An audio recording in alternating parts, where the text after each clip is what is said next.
What's up, family? Gerald the Bossman here. You're tuned into the Bossman Show on AM 1010, AM 1430, 1055 The King.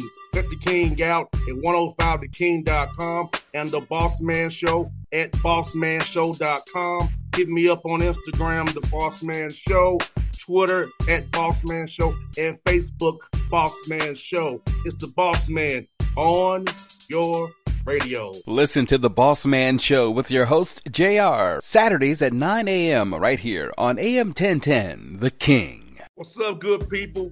BetOnline is your number one source for all your betting needs. The latest odds, lines, and matchup reports for baseball, boxing, golf, and more. BetOnline continues to be the fastest and easiest way to place your wagers, including live betting and your favorite casino and card games available to play right from your phone. Head to the website or use your mobile device to sign up today and get in on the action. Remember to use your promo code BELIEVE, B-L-E-A-V, for your 50% welcome bonus on your first deposit. BetOnline, where the game starts. BS3 Network, changing the way you watch TV. Yes, BS3 Network, changing the way you watch TV, covering content and hot topics from A to Z, sports, music, society and culture, movie reviews, you name it, we have it. Check it out on bs3network.com or check us out on Roku, BS3 TV on Roku, as well as check out your favorite podcasts on all podcast platforms or Spreaker.com/BS3 Network. You are now tuned to BS3 Network.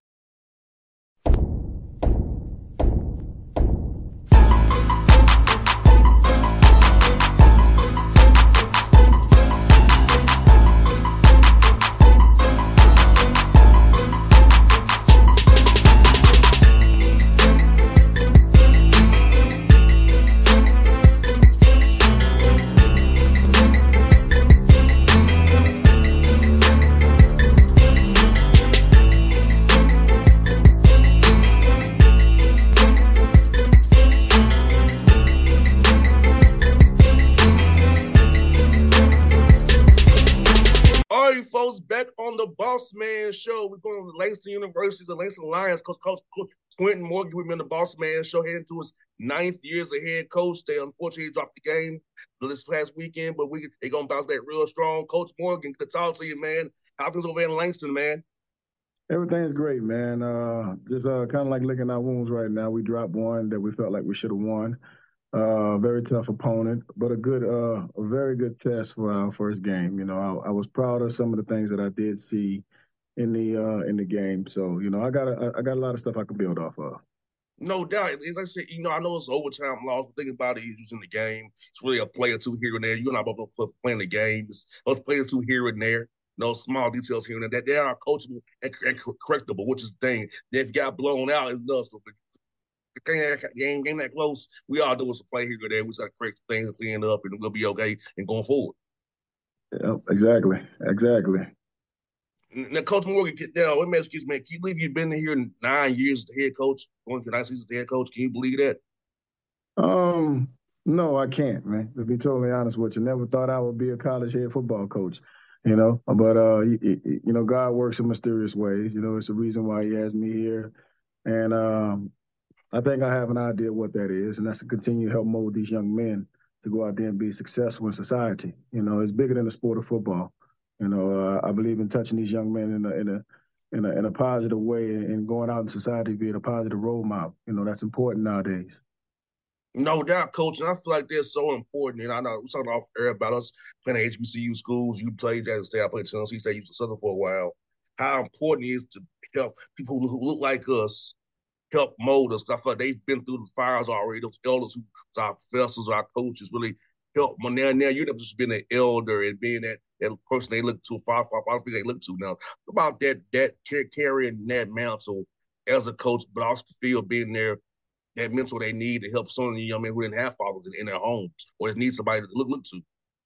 Yeah, it's tough, but that's why I love the job. That's what makes a coach a coach. The, the coach characteristics has to be an unselfish person, and you got to be a person who's non-judgmental, and you got to be a builder.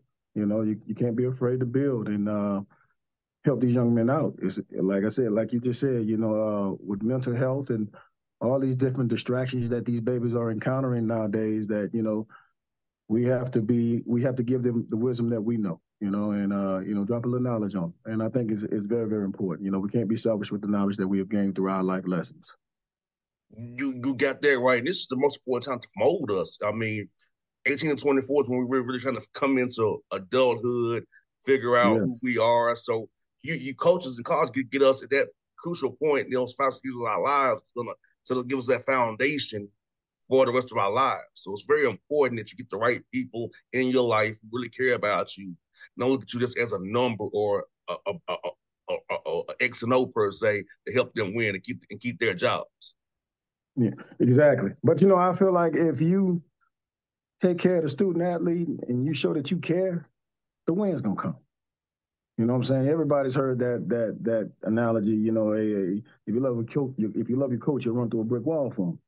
Well, that's you got to reciprocate that though. As a coach, you got to show that type of love. Like, hey, man, you're more than just a pawn in this chess match. You got to treat them better than that. And that's the reality. I have open door policy for my kids, man. They can get a hold of me at any given time. I'm gonna stop what I'm doing, and they can get a hold of me at a given time. Like I treat them like they're truly a part of my family, and that's why we're so successful as a program. No doubt, and like you said, Coach Morgan, like I feel like coaching will be a lifelong relationship, not just a 4-year one. So talk about when you see your former players text you about them getting married, having babies, opening up businesses, and how happy you are knowing you played a small part in that young man's development in his life. Man, that's like one of the biggest things ever. You know what I'm saying? It's refreshing. It shows that all your hard work, has paid off. And there's no feeling like other. It's just like watching your child. You know what I'm saying? To be totally honest with you. And I put it to you like this here. I've won championships here, and when my recruits come in, okay, I don't show them my championship trophies. I show them we have a big old poster of individuals that's on a team that has a 3.0 or better. Okay. And we got like 35 kids on that board. Okay. Some with 4.0s, stuff like that. So that's what I sell them. Like, to use the game and don't let the game use you. You know what I'm saying? And it's important that we do that. We gotta keep realistic goals for these kids. You know what I'm saying?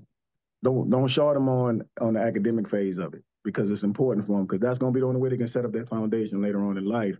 And as you can say, go open up those businesses. You know what I'm saying? And go on and do special things in the real world. So we got to make sure we're pushing that academic side for these kids too, man. Exactly. Now, I'm a prime example of it. My degree is in business, not stock communications, but I turned that business degree into a 12-year career in radio. So I'm an example of what you can do with your degree. I don't have communications, but I have business. So I can handle the things outside of the radio show, because the football piece, the basketball piece, I know it backwards and forwards. Exactly. The business piece is like that degree is helping me out off the air. That's right. Exactly. Off the air. Exactly. Yeah, absolutely. Now, Coach Morgan, man, I know you say you don't think you're going to become a coach. At what point did you get the bug to become a coach, though? Okay, so I mean, I was always around the game. I loved it, but I didn't think I would be a head football coach. I should have, clarified that statement. You know what I'm saying? My first head job was a head softball coaching job. Okay, here at Langston University, that was my first head coach job. Okay, and I can honestly say coaching softball taught me how to coach. I was coaching softball and I was a part of the football coaching staff as well. All right, so I was doing both. I was doing the defensive backs and co-coordinator for football, and I was the head softball coach. But coaching those young ladies taught me how to be an effective communicator, believe it or not, okay? because the same rah fuss at that You I'm doing can't with these young. you can't tell say can't talk the same way to them talk to the I can't football look. team. Look. I can't look. I can't leave football practice and go to softball practice. Have the same tempo. It's over No, with. It's over with. no way, no how. So listen. So I it taught me how to coach, man. I fell in love with being a head softball coach. I'm not gonna lie to you. It was one of the funnest games I've ever coached. The young ladies are competitive. They work hard, man. And like I said, it taught me how to be an effective communicator. So in my mind, I'm thinking, baseball was my first love coming out of high school. So I'm thinking I'm going to be around, baseball or either softball. Okay. And I was cool with that. And it just so happened, God blessed me with a different opportunity. Some things happened, and like I say, life. And I ended up being the head coach. I had to take over at a halfway point in 2015.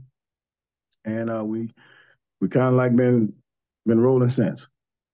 Now, were you a switch hitter or you just a righty or lefty? I was a pitcher, man. I was a pitcher. I pitched. Okay, Yeah, I used to top out about 93. gotcha. Tore my rotator cuff, and that kind of like put an end to those dreams. You know what I'm saying? So, but it was something else that needed to be done in my life, and baseball wasn't it. And then I think I have an idea what I need to do now. Yeah, I was. My dad forced me to be a switch hitter. As a kid with that Fisher Price bat, he had me hitting left-handed too. He had me hitting left-handed. So by my father's pushing and prodding, I was switch hitter. And now, Come on. sometimes, on the left-hand side, using my speed, I might drop down third base line and get on base. Try to, That's get us right. a run. That's Because right. and they knew I was gonna run. I was like, okay, you can throw the ball over here. But I'm still gonna go. You ain't gonna keep doing it. I'm gonna Keep doing it. I'm gonna get you. So now even sometimes, bro, when I play, it's just not really shit you should do. I'm gonna tell you. But even when I lefty, I would try to steal third, but a little lefty. You truly want to do it with a righty up there. I'm trying to get us a run here, man. We down. You down. That's right. Yeah. It's rare to be a speedster playing first base and outfield. That's what I did. That's right. Okay. Yeah. Yeah. But I love first base because my favorite player was Fred McGriff being in Atlanta. With the Braves. Yeah, so I was Hey, like that was Fred. a cold-blooded team. You talking about with Clemens when they had Dion, when they had my dog David Justice. Singleton, David Justice Singleton. Yeah, man, that was a heck of a team there. Oh yeah, that was my grandmother's favorite team, man. We used to watch them all the time, man. It says Chipper 7:30. I remember when Chipper Jones first got on the scene. Yes. I remember when Chipper first hit the scene. I do. I remember, yeah. You probably remember this too. It's 6:35, Fresh Prince at 6:05, and Braves 6:35 on TBS. Braves baseball on TBS. Braves on TBS, goddamn, on TBS. Yeah, so yeah, man. Yeah, baseball was one of my sports too, but I decided to settle on basketball and football, ugly football. But yeah, man, so yeah, my dad had me out there, brother. He said, you like that Fred McGriff? I'm gonna show you how to be like the Fred McGriff guy. That's right, man. Yeah, man. Yeah. Yes, sir. And you know what, Coach? Ask this, man. In your program, what are the pillars of your program, and like what are the qualities you want a young man to have to be a part of your program? Qualities I would want a young man to have to be a part of my program. First, come in college ready. Understanding that there's going to be sacrifices that need to be made when you become a student athlete. And most importantly, time management. You got to know what you're doing with your time. So I'm looking for guys that are very good with time management, discipline, academically oriented, ready to go academically, driven, and play hard, heart. So those things right there, that right there, you can build off those 5 things, to be totally honest with you. Yes, indeed. And you know what? You're one of the rarities. There's not too many NAI HBCUs who play football. So talk about that, being one of the few that do play football in the NAI level. You want to know what that like? How is like? That's like it's almost like being the cue ball on the pool table. But flip the roles. Mm-hmm. Put the 8 ball. Put the 8 ball as the cue ball and flip the roles. That's what it's like. You know, it's tough. It's coaching. You got to coach. You No know, doubt. No. it's not a lot of teams that look like me, and so you play a lot of disciplined teams. You know, I love it. It's a challenge. You know, sometimes we feel like we have to play against referees as well, but you know that just makes it taste even better when you win. And, you know, it's something about a prestigious HBCU. You know, it creates intimidation. You know, to some. You know, and then I think we experienced that a whole lot here, especially with the success that we've been having. And I love it though. You know, I love the challenge. I do. I love it, and it just goes to show what kind of kids we have. They're resilient. Um, they understand they're going to get called names, and if they respond, they're going to be the ones that get flagged. All that type of stuff. You know, it's a different type of mindset our kids have to have going into games. And but they're up for the challenge, and you know, and I'm up for the challenge. I love it. I love being an underdog and proving others wrong. You know, so and that's what it's all about. And but it's like I say, it's uh, very strategical when it comes to schemes. That makes sense. You Yes, know, it does. yeah, you gotta make sure you dot your I's and cross your T's when it comes to schemes. So you got to have sound schemes, offensively, defensively, and special teams. And it just keeps you up on game. I love it, man. Like I said, I love the challenge. It's no sloppy football. Put it to you like that. You know, you don't see a lot of games with a whole lot of penalties unless it's just an all-out flash war. You know, they try to play as disciplined ball as possible, which forces you to be a more disciplined team. So, yeah, it's I guess you would say it's challenging, but it's fun. Yeah, you know, I feel like Tennessee State would say Tennessee State being OVC, only HBCU and OVC. You're right. You don't get no calls. Even at Yeah. home, you get no calls. Like So they, so exactly. So Tennessee State knows exactly how I feel right now. It's the exact same thing. You know, it's like you're a prestigious HBCU and you're talented. You know, and you've been known for it. Just imagine now, you've been known for winning it. And so you know, eventually, you know, yeah, it's gonna get tough and tough on you. You know, like you because they said, Coach. Um, I was a wide receiver, so I get rolled. I'm getting the DBs riding me down the field, like holding me the whole, like holding whatever, right? What you want me to do? You know what I'm saying? yeah Every yeah time I give him a little something, or he fakes like or he flops yeah off pass interference, offense. I didn't even touch this. You know what I'm saying? Like he yeah. flopped. So like, Wow. Listen, I'm telling. Look, I done seen a lot. I done seen a lot of those. And that's not to discredit the players that my guys go against or the coaches that I go up against. No, I face some good coaches and some good kids, you know. But I can tell you like this here, we know right now we crossing our fingers and our toes if it's a bang bang call. We already know 9 times out of 10 we gonna get that call. That's how we feel. yes, So you know it is what it is, yeah, and so we so go with that mindset now. So it ain't no excuse.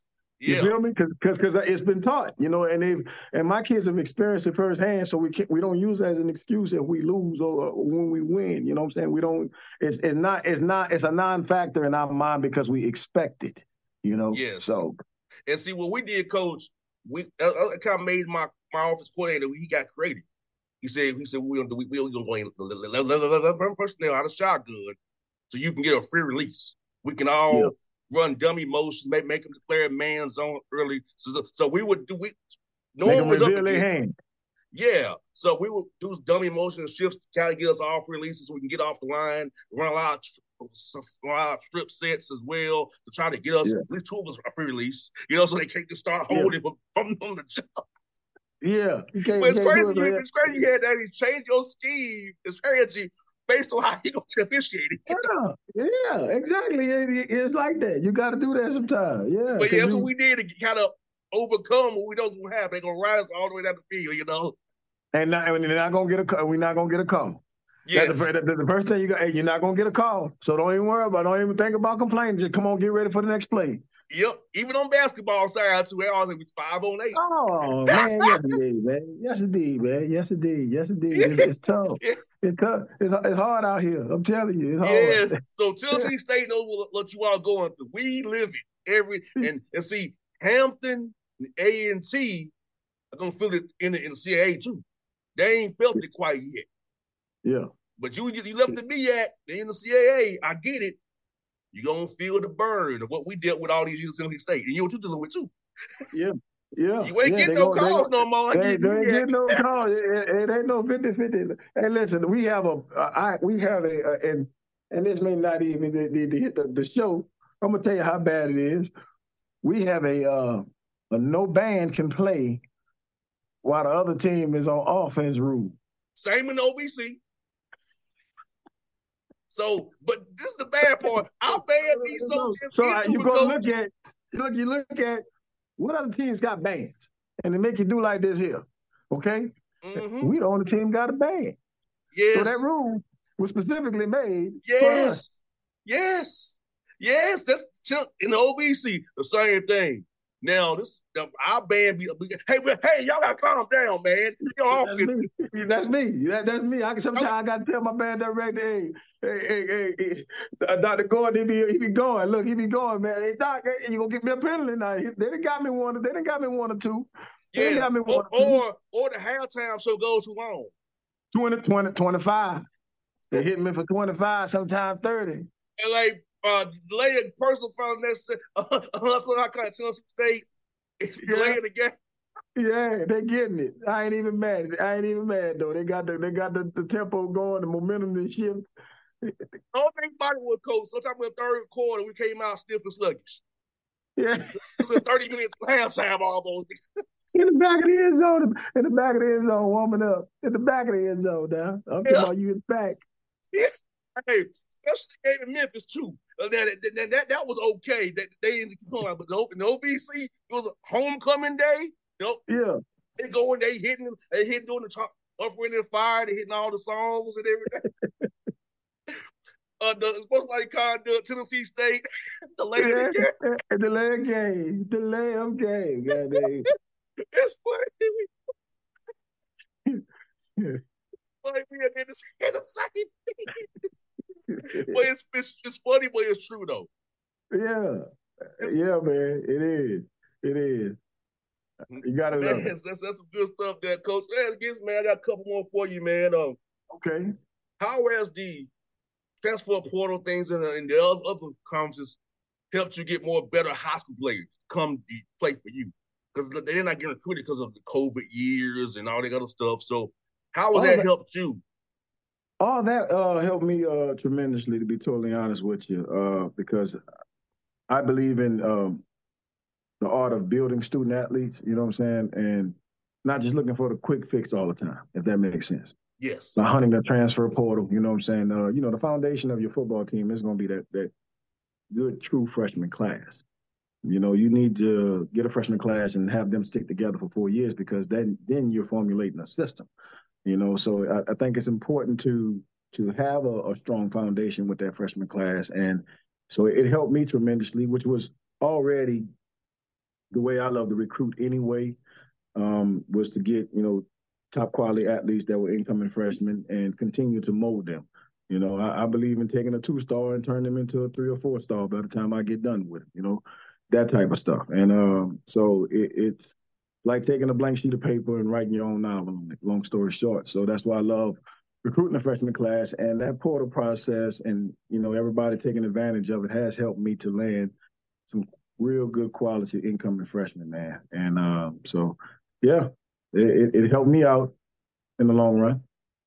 No doubt. That's what for your coaches, man. Like when you're not on the field doing your thing, coaches, man, what's things you do to kind of decompress from this game that we mean you both love, man? Man, fish and my babies. Most importantly, man, I got 3 beautiful kids. Addison J. Morgan, man, Carter Samuel Morgan, and Major Quinton Morgan, man. they're my life. You know what I'm saying? So it's spending time with them. We go fishing, do little things. Hang out. Just being a dad, man. That's my biggest decompress right there. Being able to go home and talk to them or hug them, say their prayers with them at night. And that's more decompressing to me than anything. To be totally honest with you. It's funny you say that because that's also my first thing me and my dad did there was fish. My dad had me out there fishing with him, because I'm my dad's only child. He had me late in life. I put it Yeah, like that. So he don't have no kids, yeah, but he met my mom. He was doing his thing in his 50s. Catch my drill. yeah, yeah, So, yeah, so like my dad, he really was like, man, look, I don't know how long I'm gonna have with you because I'm a little older, but I'm gonna show you everything I have. yeah. That's what he did for me.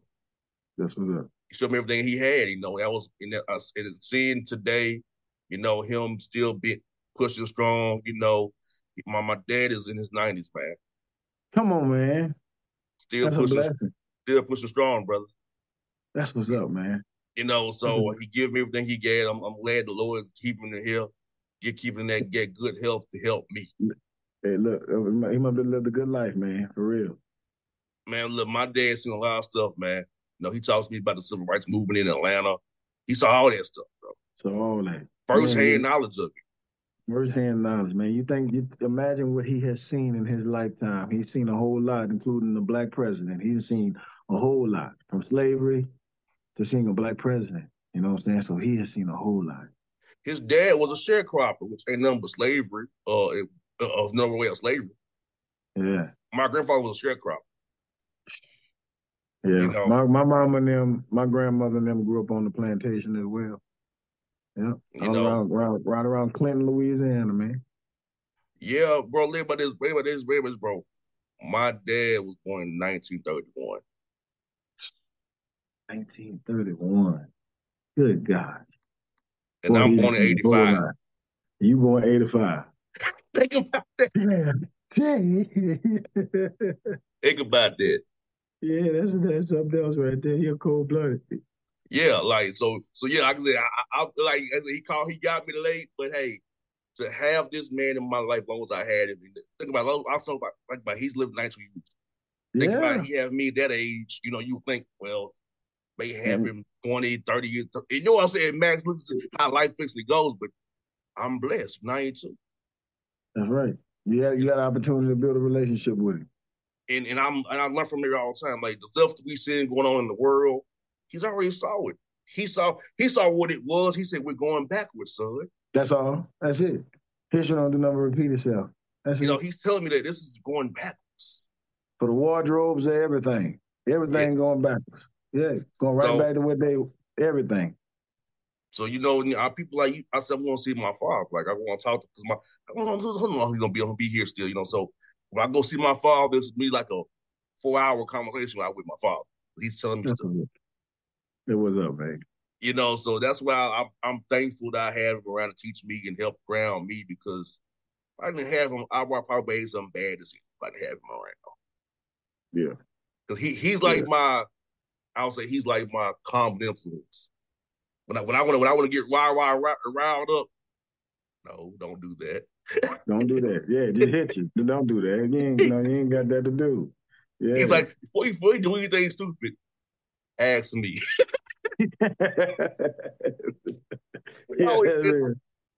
Yeah. before you do anything stupid, son, or Yeah. get rash, Just ask me. Just ask me. ask Call me. me. Ask me. Call me. That's my father still does way, coach. But it's good that you're a father. I'm doing my thing as well.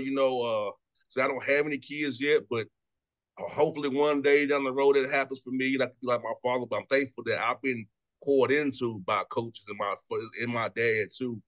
So I know what to do when that time comes for me. That's right. That's right. But yeah, coach, it's fun, man, talking to your brother. I know I saw you on a video in the past about being who next, man. You're here, brother. You are here. You're doing your Um, thing, and I hope you get that win on the 16th of September, brother, and get this thing going again. Because I know you've been a winner your time at Langston University except for that COVID year. So keep that good work, brother. Looking forward to doing this game with you real soon, my brother. All right, my brother. Thank you, man. It's been a pleasure. Yes, sir. BS3 Network. Changing the way you watch TV. Yes, BS3 Network, changing the way you watch TV, covering content and hot topics from A to Z. Sports, music, society and culture, movie reviews. You name it, we have it. Check it out on bs3network.com or check us out on Roku, BS3 TV on Roku, as well as check out your favorite podcast on all podcast platforms or Spreaker.com/BS3 Network. You are now tuned to BS3 Network. What's up, good people? Bet Online is your number one source for all your betting needs. The latest odds, lines, and matchup reports for baseball, boxing, golf, and more. Bet Online continues to be the fastest and easiest way to place your wagers, including live betting and your favorite casino and card games available to play right from your phone.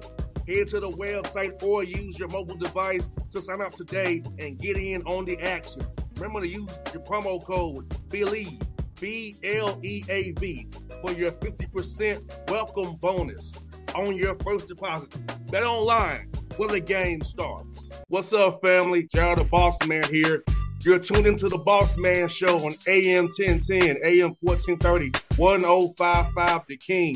Check The King out at 105theking.com and the Bossman Show at bossmanshow.com. Hit me up on Instagram, The Bossman Show, Twitter at Bossman Show, and Facebook, Bossman Show. It's the Bossman on your radio. Listen to the Bossman Show with your host, JR, Saturdays at 9 a.m. right here on AM 1010, The King.